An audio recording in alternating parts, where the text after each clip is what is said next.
ഇതാണ് clock pi U console CMF4. ഇതൊരു hand held കമ്പ്യൂട്ടറാണ്. അതുപോലെ തന്നെ ഒരു പോർട്ടബിൾ ഗെയിമിംഗ് കൺസോളും കൂടിയാണ്. യു കൺസോൾ നിങ്ങൾക്ക് ഇഷ്ടപ്പെട്ട ഏതൊരു ഓപ്പറേറ്റിംഗ് സിസ്റ്റം വേണമെങ്കിലും ഇൻസ്റ്റാൾ ചെയ്ത് ഉപയോഗിക്കാണ്ട് പറ്റും. സ്റ്റഡി പർപ്പസിനും അതുപോലെ ലൈറ്റ് ഗെയിമിങ്ങിനൊക്കെ യു കൺസോൾ ഉപയോഗിക്കാണ്ട് പറ്റും. യു കൺസോളിൻ്റെ ഫീച്ചേഴ്സ് നോക്കുകയാണെന്നുണ്ടെങ്കിൽ ഒരു ഫുൾ മെറ്റൽ ബോഡിയാണ് വരുന്നത്. മെറ്റൽ ബോഡി വരുന്നതുകൊണ്ട് തന്നെ അത്യാവശ്യം വെയിറ്റ് ഉണ്ട്.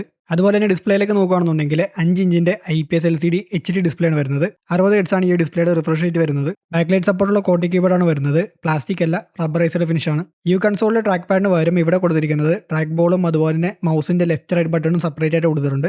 ആദ്യമായിട്ട് ഇത് ഉപയോഗിക്കുമ്പോൾ കുറച്ച് ബുദ്ധിമുട്ടുണ്ടാവും, പിന്നെ അത് ശീലമായിക്കോളും. പിന്നെ ഗെയിമിങ്ങിന് വേണ്ടിയിട്ട് എക്സ്ട്രാ കുറച്ച് ബട്ടൺസും കൂടി കൊടുത്തിട്ടുണ്ട്. ടോപ്പ് സൈഡ് നോക്കുകയാണെന്നുണ്ടെങ്കിൽ വൈഫൈ ബ്ലൂടൂത്തിൻ്റെ ആൻറ്റിന കാണാം, അതുപോലെ തന്നെ മൈക്രോസ്റ്റ് സ്ലോട്ട്, പിന്നെ ഒരു പവർ ബട്ടണും കാണാം. റൈറ്റ് സൈഡ് നോക്കുകയാണെന്നുണ്ടെങ്കിൽ ഒരു ഫുൾ സൈസ് USB, പവറിന് വേണ്ടിയിട്ട് type C port, micro HDMI port, പിന്നെ ഒരു 3.5mm ഓഡിയോ ജാക്ക് കണക്ട് ചെയ്യാനുള്ള പോർട്ടും വരുന്നുണ്ട്. ലെഫ്റ്റ് സൈഡിൽ ഒരു എക്സ്പാൻഷൻ പോർട്ടും വരുന്നുണ്ട്. യു കൺസോൾ വാങ്ങിക്കാൻ നേരത്ത് ഇപ്പോൾ ഇതിൻ്റെ ആയിരിക്കുന്ന പോലെ ഒരു അസംബിൾ യൂണിറ്റ് ആയിരിക്കില്ല കിട്ടുന്നത്. ഇത് പാർട്സ് ആയിട്ടാണ് വരുന്നത്. വന്നു കഴിഞ്ഞിട്ട് നമ്മൾ തന്നെ വേണം ഇതെല്ലാം അസംബിൾ ചെയ്യാനായിട്ട്. കുറേയധികം പാർട്സ് ഉണ്ടെങ്കിൽ പോലും നമുക്കിത് അസംബിൾ ചെയ്യാനായിട്ട് വളരെ എളുപ്പമാണ്. പിന്നെ എടുത്തു പറയേണ്ട 2 കാര്യങ്ങളുണ്ട്. യു കൺസോളിൻ്റെ കൂടെ തന്നെ ഒരു പ്രീ ഇൻസ്റ്റാൾ ആയിട്ട് റാസ്ബെറി പൈ OS ഇൻസ്റ്റാൾ ചെയ്ത് വരുന്ന ഒരു മെമ്മറി കാർഡ് വരുന്നുണ്ട്. അതുപോലെ തന്നെ യു കൺസോളിൻ്റെ കൂടെ നമുക്ക് ബാറ്ററി കിട്ടത്തില്ല, അത് നമ്മൾ സെപ്പറേറ്റ് വാങ്ങിക്കണം. യു കൺസോളിനെ പവർ ചെയ്യുന്നത് റാസ്ബെറി പൈയുടെ കമ്പ്യൂട്ടർ മൊഡ്യൂൾ 4 ആണ്. 4GB റാം വേരിയൻ്റ് ആണ് ഈ ഒരു യു കൺസോൾ കിറ്റിനകത്ത് വരുന്നത്.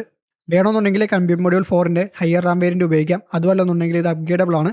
അതായത് കമ്പ്യൂട്ടർ മൊഡ്യൂൾ 5 നമുക്കിതിൽ ഉപയോഗിക്കാണ്ട് പറ്റും. ഏകദേശം 5 മണിക്കൂറോളം എനിക്ക് ബാറ്ററി ബാക്കപ്പ് യു കൺസോളിൽ കിട്ടുന്നുണ്ട്. അതുപോലെ തന്നെ ഒരു പവർ ബാങ്ക് ഉണ്ടെന്നുണ്ടെങ്കിൽ ജസ്റ്റ് കണക്ട് ചെയ്ത് എനിക്ക് ഉപയോഗിക്കാണ്ട് പറ്റും. അപ്പോൾ യു കൺസോൾ വാങ്ങിക്കാൻ താല്പര്യമുണ്ടെന്നുണ്ടെങ്കിൽ ക്ലോക്ക് പൈയുടെ ഒഫീഷ്യൽ സൈറ്റിൽ നിന്ന് വാങ്ങിക്കാണ്ട് പറ്റും. അതുപോലെ തന്നെ 30% ടാക്സും ഷിപ്പിംഗ് കോസ്റ്റും ഉൾപ്പെടെ ഏകദേശം 25,000 രൂപയ്ക്ക് അടുത്ത് വില വരും. അപ്പോൾ യു കൺസോളിൻ്റെ ഫുൾ ഡെപ്ത് റിവ്യൂ ആണെന്നുണ്ടെങ്കിൽ ജസ്റ്റ് കമൻറ്റ് ചെയ്ത് അറിയിക്കുക. ഇതുപോലത്തെ സൈബർ സെക്യൂരിറ്റി ഹാക്കിംഗ് ആയിട്ടൊക്കെ റിവ്യൂ കാണാൻ താല്പര്യമുണ്ടെന്നുണ്ടെങ്കിൽ ഈ ഒരു പേജ് ഫോളോ ചെയ്തു.